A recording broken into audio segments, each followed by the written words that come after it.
యుద్ధం దేనికోసం, ఎవరి కోసం?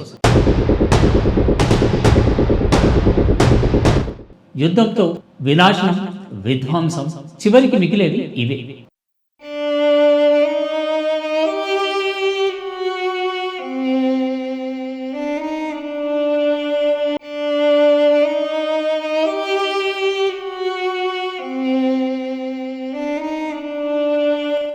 ఏ దేశం నీది, ఏ మతం నీది, ఎలా అంతమొందించాలి?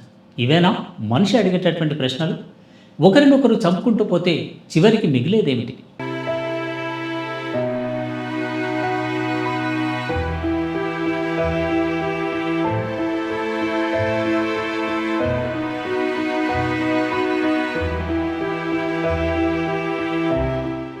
వీటి వల్ల ప్రజల మనసుల్లో శాంతి దూరం అవుతుంది.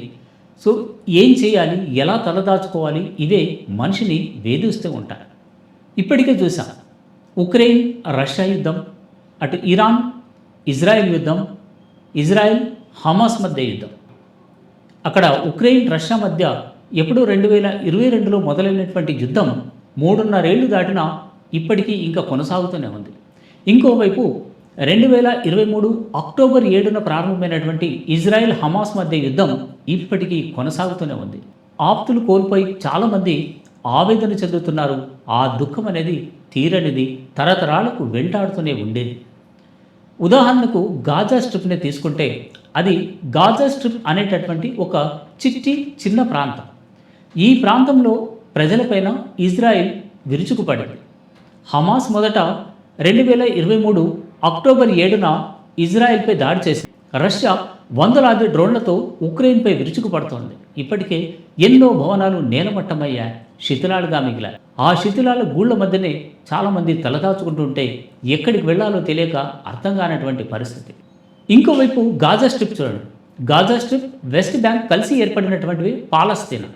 సో ఈ గాజా స్ట్రిప్పై ఇజ్రాయిల్ విపరీతంగా దాడులు చేస్తుంది. సో దీనివల్ల ఇప్పటికే అక్కడ దాదాపు 60,000 మంది ప్రాణాలు కోల్పోయారు.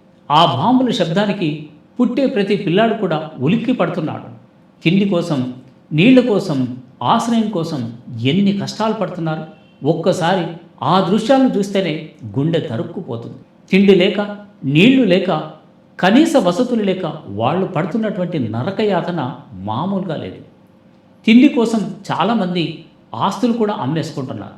సో ఇది అక్కడి దౌర్భాగ్యమైనటువంటి పరిస్థితి. పిల్లలు స్కూళ్ళకు ఎప్పుడూ దూరం అయిపోయారు. కనీసం బతికుంటే చాలు అనేటటువంటి పరిస్థితి వచ్చింది. చాలామంది పిల్లలు ప్రాణాలు కోల్పోతుంటే వాళ్లను కంటికి రెప్పలా కాపాడుకోలేక తల్లిదండ్రులు అనుభవిస్తున్నటువంటి నరకయాతన అంతా ఇంతా కాదు. సో ఎందుకు ఈ యుద్ధం, ఎవరి కోసం యుద్ధం? ఇటు ఇజ్రాయెల్లో కూడా, అక్కడ కూడా 2,000 మంది చనిపోయారు. 2023 అక్టోబర్ 7న హమాస్ ఇజ్రాయెల్పై దాడి చేసినప్పుడు అక్కడ 1,200 మందిని ఊచకోత కోశారు. ఆ తర్వాత జరిగినటువంటి దాడుల్లో, అటు ఇరాన్ దాడులు కానీ, ఇటు హమాస్ దాడులు కానీ, వీటిలో 800 మంది చనిపోయారు. అంటే మొత్తంగా దాదాపు 2,000 మంది చనిపోయినట్టు గణాంకాలు చెప్తున్నాయి.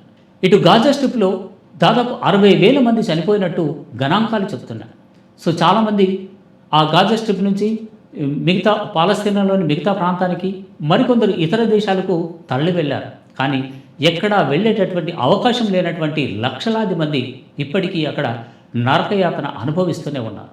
సో ఈ విషాదం వారిని తరతరాలు వెంటాడుతూనే ఉంది.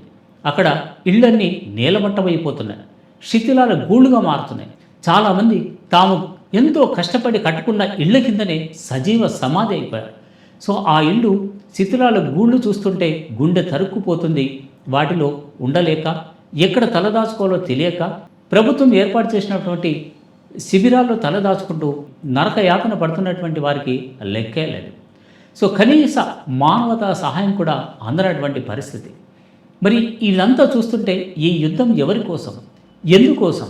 ఇది కొంతమంది కోసం. కొంతమంది తీసుకున్నటువంటి నిర్ణయాల వల్ల లక్షలాది మంది ఆవాసాలు కోల్పోతున్నారు, వేలాది మంది ప్రాణాలు కోల్పోతున్నారు. వాళ్లకు కనీస సౌకర్యాలు కూడా దూరమయ్యాయి. ఉదాహరణకు గాజా స్ట్రిప్ని తీసుకుంటే ఇప్పటికే బాంబులు, క్షిపణులతో కూలిపోయినటువంటి ఇళ్ల శిథిలాలను తొలగించడానికి దాదాపు 21 సంవత్సరాలు పడుతుందని అంచనా. ఇక అక్కడ ఇళ్లను నిర్మించాలంటే 2040 వరకు సాధ్యం కాదు. ఎందుకంటే ఇప్పటికీ ఇంకా యుద్ధం ఆగనే లేదు. అంటే మరో 15 ఏళ్ళు పడుతుంది. వాళ్ళందరికీ ఆవాసాలు నిర్మించాలి, ఇల్లు నిర్మించాలి అంటే. సో, మొత్తంగా ఆ ప్రాంతమంతా శ్మశానాన్ని తలపిస్తుంది. సో, ఇకనైనా యుద్ధం ఆగాలి. లేదు అనంటే ఈ విషాదం వాళ్లకు తరతరాలుగా వెంటాడుతూనే ఉంటుంది. సో, మనసున్న ప్రతి ఒక్కరూ గళమెత్తాలి, యుద్ధానికి వ్యతిరేకంగా నినదించాలి.